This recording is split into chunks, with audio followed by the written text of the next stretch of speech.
की टॉपिक है 20वीं शताब्दी के वायसराय। अब देखिए वायसराय क्या है, ये बहुत बड़ा प्रश्न आते रहता है।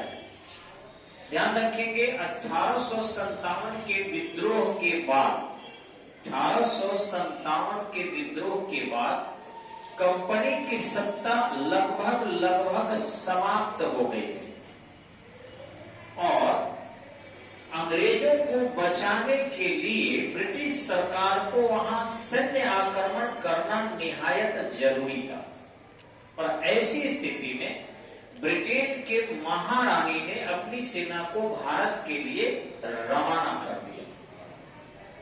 अब जैसे ही ब्रिटिश सेना भारत आई, वैसे ही कंपनी की सेना कमजोर पड़ गई। युद्ध में ब्रिटिश सेना जब हस्तक्षेप की, भारतीय आंदोलनकारियों में एकता का अभाव, संगठन का अभाव दिखा, अंततः आंदोलन दबा दिया गया और पुनः ब्रिटिश सत्ता अब कंपनी के रूप में नहीं बल्कि ब्रिटिश सरकार के रूप में स्थापित हो गई। जैसा कि आप जानते हैं, ब्रिटिश ईस्ट इंडिया कंपनी की स्थापना 31 दिसंबर 1600 को की गई थी। मात्र 15 वर्ष के लिए भारत में व्यापार करने के उद्देश्य से एक कंपनी थी, जिसमें एक व्यक्ति नहीं, एक से अधिक व्यक्ति लोग एक संगठन बनाया ताकि भारत में आके व्यापार कर सके। लेकिन इस व्यापार के क्रम में भारतीय सत्ता को कमजोर देखते हुए ऐसे भी ध्यान रखेंगे कि कभी भी पश्चिमी शक्तियां उपनिवेशीय स्थापित करने के लिए कदम उठाती है। कभी भी पश्चिम शक्तियां यही की है। भले ही उनके पहले के औपनिवेशिक जो सिद्धांत थे वह खुद माइग्रेट करके स्टेबल रूप से नवीन देशों में बस जाना, जो मध्यकाल या आधुनिक काल में पश्चिमी शक्तियों का बसना जारी हुआ। थोड़ा बढ़िया से समझेंगे इन चीजों को, क्योंकि बहुत लंबी दूर की चीजें समझाने की मैं कोशिश कर रहा हूं। तो जो मध्यकाल के लास्ट में और आधुनिक काल के प्रारंभ में जब पश्चिमी शक्तियां कहीं गई तो उनका उद्देश्य बसना नहीं था, अपनी एक बड़ी आबादी को कहीं शिफ्ट नहीं करना था, बल्कि वहां के संसाधनों को प्राप्त करना था। और इस तरीके से वह विश्व के लगभग आधे से अधिक क्षेत्रों पर नियंत्रण करके वहां के संसाधनों को उन्होंने प्राप्त कर लिया। चाहे आर्थिक संसाधन हो, चाहे बौद्धिक संसाधन हो, या फिर भौगोलिक संसाधन ही क्यों ना हो। अच्छे अच्छे द्वीपों पर, अच्छे अच्छे बंदरगाहों पर उनकी पकड़ हो गई। ऑस्ट्रेलिया में बस गए पश्चिम के लोग, चाहे वो ब्रिटेन के हो या यूरोपीय शक्ति हो। वो अमेरिका में बस गए, वो कनाडा में बस गए, वो सिंगापुर में बस गए। बहुत सारे विश्व के अच्छे अच्छे द्वीप जिससे लाभ प्राप्त किया जा सकता था, उन पर उनका आज भी कब्जा है। तो इस तरीके से सारे विश्व के ज्ञान को हायर कर लिए, ले लिए, कब्जा करके पुस्तकों को लेकर चले गए, अपनी भाषाओं में ट्रांसलेट करके गहन अनुसंधान किए, व्यापारिक मार्ग पर नियंत्रण किए। अब आज भी पश्चिमी शक्तियां विश्व पर नियंत्रण का प्रयास कर रही है और लगी हुई है। उनकी मुहिम में कहीं कोई कमी नहीं है आज। लेकिन अब वो जाकर कहीं बस नहीं रही है। अब उनको मच्छर कटवाना नहीं है, कहीं के गर्मी में मरना नहीं है। अब अपने बौद्धिक उत्पाद के माध्यम से अथवा लोगों में संघर्ष करवाकर और फिर उपनिवेश की स्थापना कर रही है। अब आप देखिए यूक्रेन में हो रहा है। यूक्रेन रशिया का ही प्रांत था, USSR कहा जाता था। यूक्रेन को लॉलीपॉप दिखा दिए कि हम तुमको यूरोपियन यूनियन का मेंबर बना देंगे, नाटो के सदस्य बना देंगे, तो ऐसी स्थिति में तो सुरक्षित और संरक्षित हमेशा के लिए हो जाएगा। लेकिन जानते हैं अब वही नाटो कह रहा है कि हारने वाला देश हमारा सदस्य नहीं हो सकता है। जो जल गया वह यूरोपियन यूनियन का मेंबर बनेगा तो यूरोपियन यूनियन पर बोझ होगा उसके डेवलपमेंट का। कौन करेगा इसका डेवलपमेंट? यूक्रेन का इतना इन्वेस्ट कौन करेगा? और हारने वाला नाटो के मेंबर अगर बन जाए तो फिर ये भी ठीक नहीं है।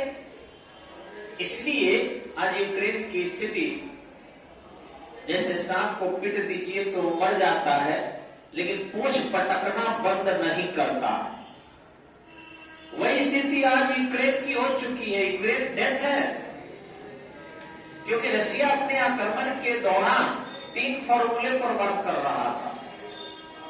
पहला फॉर्मूला था 20 डेज, 20 दिन में निपट लेंगे। दूसरा था 28 डेज, 28 दिन में निपट लेंगे। और तीसरा है नहीं निपटेंगे तो 32वें दिन परमाणु पर विस्फोट कर देंगे। 13वें 14वें दिन, आज 14वां दिन है युद्ध का। इतना ही में यूक्रेन की हालत पस्त हो चुकी है। तो आप अंदाजा लगा सकते हैं कि किस प्रकार की ये पश्चिमी शक्तियां दूसरे देशों के साथ कार्य करती है। आज अपने उत्पाद को बेच रही है, अपने बुद्धि को बेच रही है। जैसे देखे होंगे बैठे बैठे यूट्यूब अमेरिका से बिजनेस कर रहा है, फेसबुक अमेरिका से बिजनेस कराने की जरूरत नहीं है। और पूरे विश्व पर लगभग उनके नियंत्रण हो चुके हैं। मेरे पर भी नियंत्रण है, स्टडी पॉइंट पर भी नियंत्रण है, क्योंकि हम भी उसी के माध्यम से आप तक पहुंच पा रहे हैं। इतना ज्यादा पकड़ मजबूत कर दिया। लेकिन 20वीं शताब्दी जब भारत में आंदोलन की शताब्दी थी, 20वीं शताब्दी जो थी वो भारत में आजादी की लड़ाई की तीव्रता की शताब्दी थी। तो इस दौरान इन अंग्रेजों को निपटना काफी कठिन हो। मैं तेज गति से थोड़ा सा बताना चाहूंगा कि 20वीं शताब्दी के जो आपके वायसराय दिखाई पड़ रहे हैं, ये सभी के सभी इन वायसरायों में लॉर्ड कर्जन ने निपटने का प्रयास किया 1899 से 1905 के बीच में। मिंटो द्वितीय भी 1905 से 1910 के कार्यकाल में निपटने का प्रयास किया ताकि भारतीय स्वतंत्रता के आंदोलन को रोका जा सके। हार्डिंग तो राजधानी परिवर्तन करके भी भारतीय आंदोलन को दबाने का प्रयास किया था और साथ ही साथ बंगाल के विभाजन को रद्द करके भी शांत करना चाहा। जेम्स टोड जो था तो केंद्र में द्वैध शासन की स्थापना को हटा दिया और प्रांत में द्वैध शासन रख दिया और केंद्र में द्विसदनीय व्यवस्था की स्थापना करके वो चाहा कि हम यहां तक कि आप आश्चर्य करेंगे कि इसके समय में रॉलेट एक्ट भी आया जिससे भारत के आंदोलन को कुचला जा सके, दबाया जा सके। रीडिंग के समय में तो कांग्रेस को चुनौती भी दी गई कि अगर सर्वानुमति से संविधान सभा स्थापित करना चाहे तो कर सकते हैं। इरविन के समय में खुद साइमन आया और भारत का दौरा किया, लोग विरोध किए, काला झंडा दिखाए। उस दौरान भी बड़े पैमाने पर वह लाठियां बरसाकर हमारे नेताओं को रोकने का कार्य किया, जिसमें लाला लाजपत राय शहीद भी हो गए। ठीक इसी ढंग से वेलिंगटन के समय में राउंड टेबल कॉन्फ्रेंस हुआ, 1935 का अधिनियम आया, सुप्रीम कोर्ट बना, आरबीआई बना और इस ढंग से भी नियंत्रित करने का प्रयास किया। लिथगो के समय में देखते हैं कि सेकेंड वर्ल्ड वार हो गया, जिसलिए आंदोलन कुछ दिनों के लिए थमा था। लेकिन भारत छोड़ो आंदोलन, व्यक्तिगत सत्याग्रह जो क्रमशः 42 और 40 में हुआ था, आपको पता ही होगा।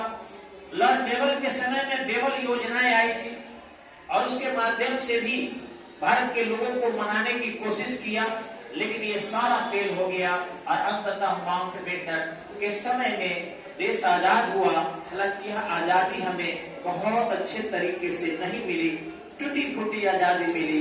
भारत खंडित हो गया, पश्चिमी क्षेत्र में भी और पूर्वी क्षेत्र में भी। भारत को लॉस उठाना पड़ा।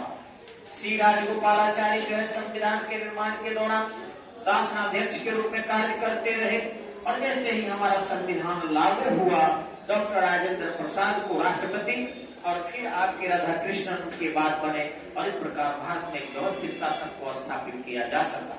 लेकिन जस्ट इसके दूसरे वीडियो में एक एक वर्ड की हम व्याख्या करेंगे, इसलिए इसके बाद वाले वीडियो जरूर देखें आप।